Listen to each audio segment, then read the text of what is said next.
न देश के किसान की चिंता है, न महिलाओं की चिंता है, किसी की नहीं है। पेपर इसलिए लीक हो रहे हैं। समय इसका नाम है सरकार वीक, पेपर लीक, सरकार वीक।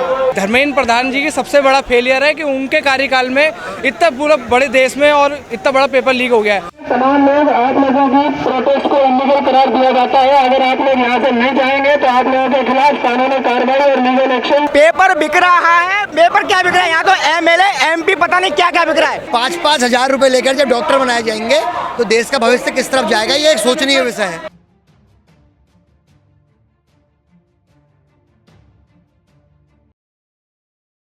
नमस्कार, मेरा नाम हसन रजा है। आप देख रहे हैं तेज तर्रार। इस वक्त मैं मौजूद हूँ दिल्ली के जंतर मंतर पर और आपको बता दें कि भारत में पेपर लीक का मामला थमने का नाम नहीं ले रहा है। ऐसा ही एक हालिया मामला सामने निकल के आया है नीट पेपर लीक का। इसकी वजह से यहाँ पर छात्र विरोध प्रदर्शन कर रहे हैं। आइए उनसे जानते हैं कि उनकी मांगे क्या क्या है। जी आप बताइए, आपका नाम क्या है? मेरा नाम सद्दाम हुसैन है। हमारी मांग है कि नेशनल टेस्टिंग एजेंसी की ओर से जो नीट 2024 आयोजित करवाए गए हैं उसके अंदर धांधली हुई है, अनियमितता हुई है। हम आज जंतर मंतर पे प्रोटेस्ट करके हम ये मांग करते हैं कि नीट 2024 को निरस्त करके इसको पुनः पारदर्शिता के साथ, ईमानदारी के साथ आयोजित करवाना चाहिए, क्योंकि इसमें देश के 24 लाख जो छात्र हैं उनका भविष्य समावित है। और CBI इसकी जाँच कर रही है। हम चाहते हैं कि CBI इसकी शीघ्र जाँच करे, निष्पक्ष जाँच करे और जाँच के अंदर जो भी दोषी पाए जाए पेपर लीक के अंदर उसके खिलाफ सख्त से सख्त कार्रवाई की जाए, ताकि भविष्य के अंदर पेपर लीक की घटनाओं की पुनरावृत्ति नहीं हो और देश के जो छात्र हैं, प्रतिभावान छात्र, उनके भविष्य के साथ खिलवाड़ नहीं हो। जब तक हमारी मांगें नहीं मानी जाएगी, हम लोकतांत्रिक तरीके से जंतर मंतर पे हमारा प्रदर्शन है वो अनवरत जारी रहेगा। और हम मांग करते हैं कि धर्मेंद्र प्रधान नेतृत्व के आधार पर अपना इस्तीफा दे और इस पेपर लीक के अंदर जो भी दोषी है उनके खिलाफ सबसे सख्त कदम उठाए। आप यहाँ पर कहाँ से आए? मैं राजस्थान से, राजस्थान के चूरू जिले से। आप राजस्थान से आए? जी। आपने एग्जाम दिया था क्या? मैंने UGC नेट का दिया था। वो एग्ज़ाम जिस दिन हमने दिया था दूसरे दिन हमें सूचना मिली कि वो एग्ज़ाम भी कैंसिल हो गया है पेपर लीक के कारण। तो नेशनल टेस्टिंग एजेंसी की ओर से इन दिनों में जो भी पेपर आयोजित करवाए जा रहे हैं उनमें धांधली हो रही है, अनियमितता हो रही है और वो पेपर कैंसिल होते जा रहे हैं। पिछले 5 सालों में 41 पेपर लीक हो चुके हैं, तो इस पर आप क्या कहना चाहेंगे? मैं चाहता हूं कि पेपर लीक के खिलाफ सख्त से सख्त कानून बनना चाहिए और पेपर लीक की घटना में जो भी लिप्त पाए जाते हैं उनके खिलाफ सख्त से सख्त कार्रवाई होनी चाहिए। उनकी संपत्ति को जब्त किया जाना चाहिए, सीज किया जाना चाहिए, ताकि भविष्य के अंदर एक अच्छा मैसेज आए और पेपर लीक की घटनाओं की पुनरावृत्ति होने पर रोक लग सके। आपका नाम क्या है? मेरा नाम सुमित लोनी और हम उत्तराखंड से। उत्तराखंड से आप आए हैं क्या? हाँ, उत्तराखंड से आ रखे हैं। आपको कैसे जानकारी मिली थी कि पेपर लीक हुआ है? देखिए, हम आपको बता रहे थे, आज से कुछ समय पहले, कुछ महीने पहले हमारे उत्तराखंड में एक बहुत बड़ा पेपर लीक का कांड हुआ है और उसमें सरकार के लोग, जो सरकार के जिला पंचायत सदस्य थे, वही इस चीज़ में मिले हुए थे और लिप्त थे और बहुत बड़ा पेपर लीक हुआ। और जब ये घटना हमारे प्रदेश में हमने खुद झेली, हमारे प्रदेश के बहुत से छात्र छात्राओं ने इस समस्या को झेला, लेकिन कुछ कार्रवाई नहीं हुई। जांच के नाम पे खाली CBI जांच करी और आरोपियों को कोई पकड़ा नहीं गया। आज जिन लोगों को उसमें आरोपी बनाया था वही लोग उत्तराखंड में जॉब में लग चुके हैं। और जब हमें पता चला कि देश में नीट का एग्ज़ाम, UGC नेट का एग्ज़ाम पेपर लीक जैसी घटना हो गई है, तो हमसे ज़्यादा उस दर्द को कोई नहीं जानता है। और हमें पता है कि एक छात्र जब तैयारी करता है और जब पढ़ाई करता है उसके बाद उसका पेपर लीक हो जाता है, उसको पता चलता है कि पेपर लीक हो गया है। और उन लोगों ने जो सरकार के नुमाइंदे हैं, आप देख सकते हैं कि सरकार ने पूरा घूसखोरी नीचे से लेकर ऊपर तक है, शर्म में घूसखोरी है। तो ये सिस्टम कभी नहीं सुधर सकता है, जिसके विरोध में हमने उत्तराखंड में भी प्रदर्शन करा और आज हम जंतर मंतर में खड़े होकर प्रदर्शन कर रहे हैं कि इस पेपर लीक को हटाया जाए और ऐसे लोगों को बिल्कुल हटा दिया जाए। सरकार करप्ट, सरकार के नुमाइंदे करप्ट और सारे के सारे लोग करप्ट। खाली सब जुमलेबाजी कहने की बात है कि हम करप्ट नहीं है और हम देश बहुत अच्छा चला रहे हैं, लेकिन आप देख सकते हैं जब 21वीं सदी में देश का विद्यार्थी, देश का पढ़ने वाला छात्र, जो नौजवान छात्र है, जो देश का आने वाला भविष्य है, वो जब सुरक्षित नहीं है तो हमारा देश किन हाथों में सुरक्षित है, आप देख सकते हैं। आपका नाम क्या है? मेरा नाम उज्जवल। भारत में पेपर लीक का मामला लगातार बढ़ता जा रहा है, किसकी कमी आपको लगती है? देखिए, जिस तरह से ये लोग कह रहे थे, भाजपा ने एक कैंपेन चलाया था कि पापा ने वॉर रुकवा दी, पापा वॉर रुकवा दी। तो अगर इनके वॉर रुकवा सकते हैं तो क्या पेपर लीक नहीं रुकवा सकते? और पेपर लीक जैसी बड़ी घटना आज नहीं, पिछले 5-7 सालों में आप कह रहे हैं कि 40 से 42 पेपर लीक हुए। अगर इतनी बड़ी तादाद में पेपर लीक हो रहे हैं तो कहीं ना कहीं भाजपा सरकार की ये नाकामी है। हालांकि इस नाकामी को छुपाने की कोशिश की जा रही है। यही चीज़ अगर कांग्रेस के समय में होती तो ये कपड़े फाड़ने लग जाते। किस तरह से स्मृति ईरानी महंगाई के लिए सिलेंडर लेकर सड़कों पर उतर आती थी, आज वो कहाँ हैं? चुनाव हारने के बाद बिल्कुल पूरी तरह से गायब हो चुकी हैं। जिस तरह से ये लोग कपड़े फाड़ने पर उतारू होते हैं कांग्रेस की सरकार के समय, आज इनको जिम्मेदारी लेते हुए धर्मेंद्र प्रधान को इस्तीफा देना चाहिए और जो ये परीक्षा है उसको दोबारा से कराना चाहिए। आपको कैसे जानकारी मिली थी कि ये पेपर लीक हुआ है? देखिए, जानकारी की ज़रूरत नहीं होती है ना, सब चीज़ सबके सामने है। ये लोग हर चीज़ को छुपाने की कोशिश करते हैं, लेकिन जनता समझदार हो चुकी है। जनता इनके जुमलों में नहीं आने वाली है, जनता इनकी ठगी में नहीं आने वाली है। जनता ये समझ चुकी है कि झूठे हैं, जुमलेबाज हैं, इसलिए पूरी तरह से बीजेपी को बहुमत नहीं दिया है। अब ऐसे में देखना है कि क्या बीजेपी नैतिकता समझती है या नहीं समझती है, क्योंकि तानाशाही तरीके से सरकार चलाना चाहते हैं ये लोग, लेकिन इस बार ऐसा नहीं होगा। और मेरा मानना है कि धर्मेंद्र प्रधान को इस मामले की जिम्मेदारी ले। अच्छा, कुछ लोग अभी बोल रहे थे, बीजेपी वाले बोल रहे हैं कि तेजस्वी यादव ने पेपर लीक करवाया है। अब ये तो कुछ भी कह सकते हैं, आप सत्ता पक्ष में बैठे हैं, जांच करवाइए ना। कहा या तो शिक्षा मंत्री बिल्कुल नील बट्टे जीरो है, वो जांच नहीं करवाने में असमर्थ है। तो अगर कोई विपक्ष का नेता है, आप सत्ता पक्ष में आरोप लगा रहे हैं, जांच करवा लीजिए, सब दूध का दूध पानी हो जाएगा। या फिर ये आप अपनी नाकामी को छुपाने के लिए विपक्ष के नेताओं पर आरोप लगा रहे हैं। बच्चे सालों सालों तैयारी करते हैं और एग्जाम देते हैं, लेकिन उसके बाद पता चलता है कि पेपर लीक हो जाता है। तो इस मामले पर आप क्या कहना चाहेंगे? पेपर लीक का मेन कारण क्या है ये पता होना चाहिए ना। कारण क्या है? 2 बार सत्ता में रही बीजेपी सरकार, तीसरी बार इसको जनादेश नहीं मिला, जनता ने सरकार कुछ और चुनना चाहिए, फिर भी जोड़ तोड़ करके जिन लोगों के लिए हमेशा दरवाजे बंद कर दिए थे, चाहे वो नीतीश जी हो, नायडू हो, कोई भी, उनके लिए दरवाजा हमेशा बंद है, उसके बावजूद भी विंडो से एंट्री कराई और कैसे भी करके उन्होंने सरकार बना ली। अब वो सरकार गिर नहीं जाए इसमें लगे हैं मोदी जी। उनको न तो युवाओं के भविष्य की चिंता है, न देश के किसान की चिंता है, न महिलाओं की चिंता है, किसी की नहीं है। पेपर इसलिए लीक हो रहे हैं। पेपर की जो एजेंसी है कराने वाली है, अगर उस पर अंकुश हो, शिक्षा मंत्री बना के बैठा है, उसकी क्या जिम्मेदारी है? क्या परीक्षा पेपर लीक हो तो उसकी जिम्मेदारी कौन लेगा? शिक्षा मंत्री नहीं लेगा क्या? तो शिक्षा मंत्री को तो इस्तीफा दे देना चाहिए। कर्तव्य निर्वहन नहीं कर पा रहे हैं तो सरकार को बचाने में लगे हैं। बस कैसे स्पीकर बनाना है, कैसे मंत्री बनाना है, सरकार बस अगर सरकार पे ध्यान नहीं देंगे ना कि जनता ने जिसको जनादेश दिया है ना उसकी सरकार बने, न तो पेपर लीक होगा न कोई भी काम होगा।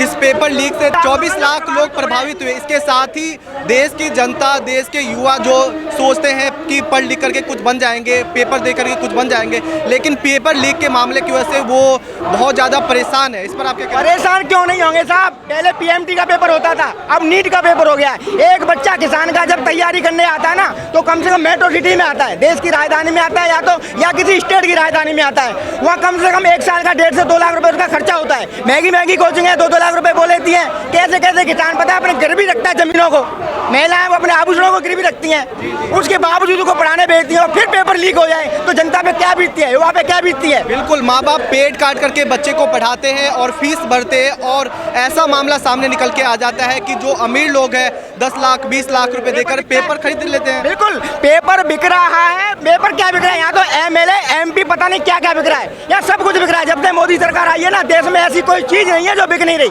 MP MLA और ट्रेडिंग हो रही है, आपको सबको पता है, सरकार करा दी जाती है। पेपर क्या चीज है? तो फिर उसके लिए जिम्मेदार शिक्षा मंत्री, इसको इस्तीफा देना चाहिए हर हालत में। अब आप लोगों की मांगे क्या क्या है?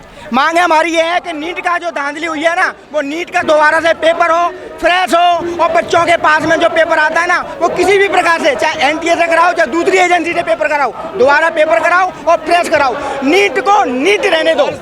बच्चे लोगों को ग्रेस मार्क दिया गया है। अगर 10 मिनट बच्चे को एग्जाम का पेपर लेट दिया गया है तो 40 मार्क्स दे दिए गए। अगर 20 मिनट लेट दिया गया है तो 80 मार्क्स दे दिए गए। अगर 1 घंटे पेपर लेट दिया गया है तो 240 मार्क्स दे दिए गए हैं फ्री में। तो इस पर आप क्या कहना चाहिए? देखिए, ये सरकार अपनी जो कमियां हैं उसको छुपाने का काम कर रही है। जो इतने कम टाइम में भी मार्क्स बढ़ा देनी, तो आज से पहले ऐसा कभी नहीं हुआ है। धर्मेंद्र प्रधान जी की सबसे बड़ा फेलियर है कि उनके कार्यकाल में इतना पूरा बड़े देश में और इतना बड़ा पेपर लीक हो गया है। हमारी सीधी सीधी मांग है और सीधे सीधे हम कह रहे हैं कि धर्मेंद्र प्रधान जी अपने पद से इस्तीफा दें और ये शिक्षा जो मंत्रालय है इसमें ऐसे वेल क्लास आदमी को अपॉइंट करा जाए जो इस फील्ड से जुड़ा हो। ये नहीं कि आप नेता हैं बना दिया और बना दिए गए और उनको जोड़ दिए गए। सिर्फ घूसखोरी का काम नहीं करना है, अच्छे अच्छे लोगों को देना और शिक्षा को बिल्कुल अच्छे से, जो शिक्षा एक हमारा संस्थान है, हमारा मंदिर है जहाँ से बच्चे पढ़ते हैं, जहाँ से हमें ज्ञान मिलता है, जहाँ से हमारे IAS PCS निकलते हैं, देश का भविष्य निकलता है जो हमारे देश को चलाता है। आज मोदी जी अगर अपनी सरकार चला रहे हैं तो वो देश के नौजवान जो पढ़े हुए IAS PCS है उनकी बदौलत वो सरकार चल रही है। और लेकिन हमारे देश में पेपर जैसे लीक हो जा रहे हैं तो हमारे देश का बच्चा कहाँ से शिक्षित होगा। अच्छा, लोग सवाल कर रहे हैं कि 14 जून को नीट का रिजल्ट आने वाला था, लेकिन इसका रिजल्ट 4 जून को ही आ गया। उसी दिन लोकसभा का भी रिजल्ट आया, तो क्या ये छुपाने के लिए, क्या दबाने के लिए रिजल्ट 10 दिन पहले रिलीज किया गया? बिल्कुल बिल्कुल, उनको पहले से ही पूर्वाभास हो गया था कि ये पेपर लीक हो चुका है और ये पेपर हमारे लोगों ने लीक करा दिया और हमारी पोल खुल चुकी है। जब उनको पता लगा कि हमारी पोल खुल चुकी है तो उन्होंने पहले ही अपनी कमियों को छुपाने के लिए अपनी पोल को, जो हमारी गंदगी उनके बीच में चल रही है, जो पेपर लीक का दलदल उनके बीच में चल रहा है, उसको छुपाने के लिए उन्होंने पहले ही 4 तारीख को पेपर का रिजल्ट आउट कर दिया। कहीं कि चुनाव के रिजल्ट की आड़ में मोदी जी की आड़ में हमारी कमियां खामियां न हो, लेकिन हमारा देश का युवा, हमारे देश का भविष्य, हमारे देश का विद्यार्थी अपने कर्तव्य के लिए, अपने पढ़ाई के लिए सक्षम है, वो किसी की बातों में आने वाला नहीं है। और उसने ये चोरी को पकड़ा और चोरी अब पूरे देश में ही आप देख सकते हैं। ये लाखों युवा यहाँ पर जो आ रखा है, हजारों युवा यहाँ पर जो आ रखा है, ये इस पेपर को जो लीक आउट हुआ है इसके खिलाफ आ रखा है। और हम कहते भी हैं, हमारे प्रदेश से, हमारे उत्तराखंड से हमारे भाई लोग भी आ रखे हैं। आप ये देख सकते हैं, ये भी। हाँ, आपका नाम क्या है? अब्दुल रहमान। आप कहाँ से हैं? उत्तराखंड। उत्तराखंड से आए, कब आए थे आप? आज सुबह पहुँचे। आज सुबह में। क्या कारण रहा कि आपको उत्तराखंड से दिल्ली आना पड़ा? ये जो सरकार है इस समय, इसका नाम है सरकार वीक, पेपर लीक सरकार वीक। जो बच्चा अपनी मेहनत एक 1.5 साल तक कोचिंग कर रहा है, नीट के एग्ज़ाम कर रहा, वो माँ बाप 15 से 20 हज़ार रुपये महीना दे रहे हैं बच्चों को पढ़ाई के लिए। उनके सीने पे क्या गुजर रही होगी कि जब बच्चा पेपर देने गेट पे गया और वहाँ से वापस आ गया कि पेपर लीक हो गया। यह सरकार की नाकामी है। अभी सरकार को बने हुए 10 से 15 दिन नहीं हुए हैं और सरकार की नाकामी पहली शुरुआत पेपर लीक और सरकार वीक है। इस मामले को लेकर धर्मेंद्र प्रधान को तुरंत इस्तीफा दे देना। मुझे तो ऐसा लगता है कि ये सरकार, आपकी मांग है कि एजुकेशन मिनिस्टर जल्द से जल्द इस्तीफा दे? बिल्कुल इस्तीफा दे। अगर इस्तीफा नहीं देता तो आप मान लीजिए ये तीसरा टर्म जो सरकार का, ये भी RSS ही चलाने वाली है। वो RSS जिसने 52 साल तक तिरंगा नहीं बनाया था, जो संविधान को कुचलने की कोशिश करती है, ये वो सरकार है। आपका नाम क्या है? मेरा नाम नितिन शाह। आप क्या करते हो? मैं ब्लॉक अध्यक्ष हूँ अपने यहाँ से यूथ कांग्रेस से, और मैं एक किसान का बेटा हूँ। क्या कारण रहा कि आपको यहाँ आना पड़ा? हमें इस कारण आना पड़ा यहाँ पे, इस देश में जो भ्रष्टाचार चल रहा है, हमारे युवा, मैं गांव देहात का बच्चा हूँ, हमारे युवा, हमारे यहाँ के लोग अपनी ज़मीन, अपने जेवर गिरवी रख के अपने बच्चों को पढ़ाता है। एक गरीब आदमी किसान मेहनत करके धूप में अपनी एड़ियाँ रगड़ के अपने बच्चों को पढ़ाता है, और जब उसका बच्चा पढ़ लिख के अच्छी मेहनत करके पेपर देने जाता है तो उसे पता लगता है कि उसका पेपर लीक हो गया। वो किसान का बालक, उसके जो पिताजी हैं वो जीते जी मर जाते हैं। इतनी मेहनत करने के बाद भी उनके बच्चा कामयाब नहीं हो पाता है। ये सरकार की गलती है कि सरकार उस चीज़ में ढूंढ करे, उस चीज़ के बारे में पूछेगी कि क्यों हो रहा है ऐसा। आपका नाम क्या है? मेरा नाम राहुल पंत है। इस पूरे मामले पर आप क्या कहना चाहेंगे? देखिए, पिछले कुछ वर्षों से पूरे उत्तराखंड से लेकर राजस्थान से लेकर कोई स्टेट ऐसा नहीं बचा है जहां पेपर लीक नहीं हुआ हो, लेकिन अब नेशनल लेवल के एग्ज़ाम भी लीक होना शुरू हो चुके हैं। तो आप ये समझिए कि देश किस तरफ जा रहा है। 5-5 हज़ार रुपये लेकर जब डॉक्टर बनाए जाएंगे तो देश का भविष्य किस तरफ जाएगा, ये एक सोचनीय विषय है। तो आप समझिए कि देश की सरकारें क्या कर रही है। तो हमें, आप उत्तराखंड में देखिए 4-4 एग्ज़ाम लीक होते हैं, लेकिन दिक्कत तब आती है जब नेशनल लेवल के एग्जाम लीक हो रहे हैं, डॉक्टर 5-5 हज़ार रुपये में बनाए जा रहे हैं। देखिए, आज हम जंतर मंतर पर खड़े हैं और पिछले 10 सालों से जो भाजपा की सरकार रही है, इसने केवल एक युवाओं को परेशान करने का काम किया है। अग्निवीर से ले लीजिए, आप नीट की परीक्षा ले लीजिए, इतनी नेशनल लेवल का ये पेपर है और इस पेपर में प्रश्न चिन्ह उठ रहा है, ये लीक हो रहा है। तो कहीं ना कहीं देश के युवाओं पे, उनके भविष्य पे कहीं ना कहीं इसने असर डालने का काम किया है। और जो इसके मेन जो मिनिस्टर है धर्मेंद्र प्रधान, उन्होंने अब तक इस बात पे कोई सुन लेने का काम नहीं किया है। तो यहाँ पर हम अपना संसद घेराव के लिए आ रखे हैं और पूरा युवा देश से इकट्ठा हो रखा है। तो कहीं ना कहीं हम ये चाहते हैं कि सरकार अपना ये पूरा सिस्टम चेंज करे।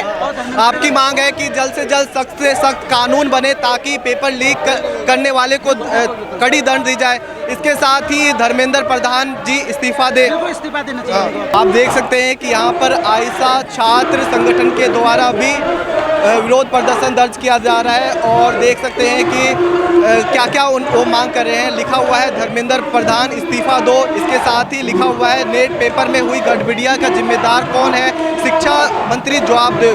तमाम लोग, आप लोगों की प्रोटेस्ट को इलीगल करार दिया जाता है। अगर आप लोग यहाँ से नहीं जाएंगे तो आप लोगों के खिलाफ कानूनी कार्रवाई और लीगल एक्शन और फोर्स का इस्तेमाल दोनों किया जाएगा।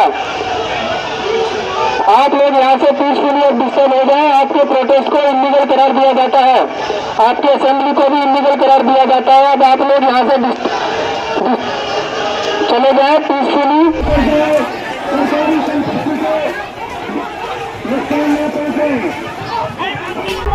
आपका नाम क्या है? जुनैद अहमद।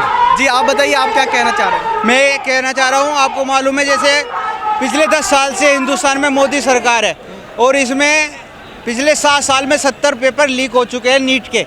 इसके अलावा उत्तर प्रदेश में 63,000 भर्तियाँ निकली थी यूपी पुलिस की, उसका भी पेपर लीक हो गया था, आपको मालूम होगा। और ये स्कैम बहुत बड़ा स्कैम है, इसमें सिर्फ मोदी सरकार के ही नुमाइंदे हैं। एक अग्निवीर योजना निकाली थी भारत सरकार ने, मुजफ्फरनगर में उसका फिजिकल था। 24 घंटे हम घुटनों पैरों के उखड़े बैठे रहे, हमारी हड्डियां दुख गई, पानी पीने को नहीं मिला और हम तरस गए। उसका इन्होंने फिजिकल नहीं कराया। ये सरकार सिर्फ तानाशाही की सरकार है, इन्होंने कुछ काम नहीं किया धरातल पे। हमारी आवाज़, हम युवा हैं, बेरोजगार हैं, पढ़े लिखे हैं, हमारे पास नौकरी नहीं है, हम क्या करेंगे? सड़कों पे धरना देंगे, संसद का घेराव करेंगे, क्या करेंगे हम? अब तो नेशनल लेवल का भी पेपर लीक होने लगा है। आप लोग इतनी ज़्यादा विरोध प्रदर्शन कर रहे हैं, क्या सरकार सुनेगी? आपको क्या लगता है? सरकार को सुनना पड़ेगा। एलओपी हमारे श्री राहुल गांधी जी हैं, संसद में हमारी आवाज़ उठेगी, वो संसद में हमारी आवाज़ उठाएंगे और सरकार को सुनना पड़ेगा और आइंदा ये पेपर लीक नहीं होगा, ये स्कैम बंद करना पड़ेगा। जैसा उन्होंने प्रज्वल रेवन्ना को उन्होंने टिकट दे दिया था ना, रेपिस्ट को, आज ये सारी जनता दिखा देगी मोदी सरकार को कि हम इस देश में तानाशाही चलने नहीं देंगे, कोई पेपर लीक होने नहीं देंगे। हम यहाँ अनशन पे बैठ जाएंगे, धरना देंगे, अनिश्चितकालीन धरना देंगे, जैसा हमारा शीर्ष नेतृत्व कहेगा हम वैसा ही करेंगे।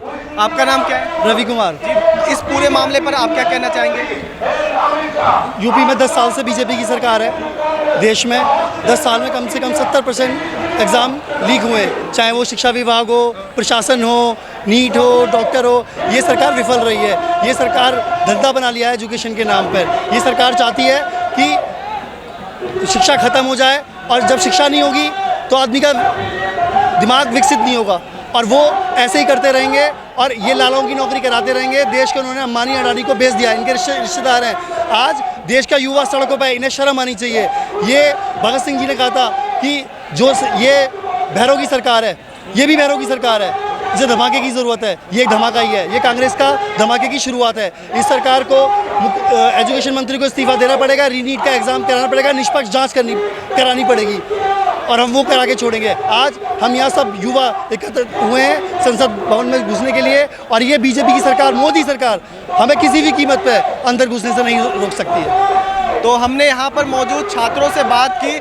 छात्र बता रहे हैं कि वो कुछ लोग राजस्थान से आए हैं, कुछ लोग उत्तराखंड से आए हैं, कुछ लोग बिहार से आए हैं और उनकी बस मांग यही है कि देश में जो इतनी ज़्यादा पेपर लीक की समस्या हो रही है, इसको जल्द से जल्द बंद किया जाए और नीट का पेपर दोबारा करवाया जाए। यहाँ पर मौजूद छात्र बहुत ज़्यादा परेशान हैं। उनकी मांग है कि जल्द से जल्द नीट का पेपर दोबारा करवाया जाए और शिक्षा मंत्री जल्द से जल्द इस्तीफा दे। इस खबर पर आपकी क्या राय है, कमेंट करके बताएं और बाकी खबरों के लिए देखते रहे तेज तर्रार। कैमरामैन आशुतोष के साथ मैं हसन रजा। अगर आपको हमारी ये वीडियो पसंद आई हो तो इसे लाइक एंड शेयर करना बिल्कुल भी ना भूलें। इसके साथ ही हमारे चैनल तेज तर्रार को जरूर सब्सक्राइब करें और हाँ, बेल आइकन को दबाना बिल्कुल भी मत भूलिएगा, जिससे दिल्ली से जुड़ी तमाम खबरों की नोटिफिकेशन सबसे पहले आप तक पहुंचे।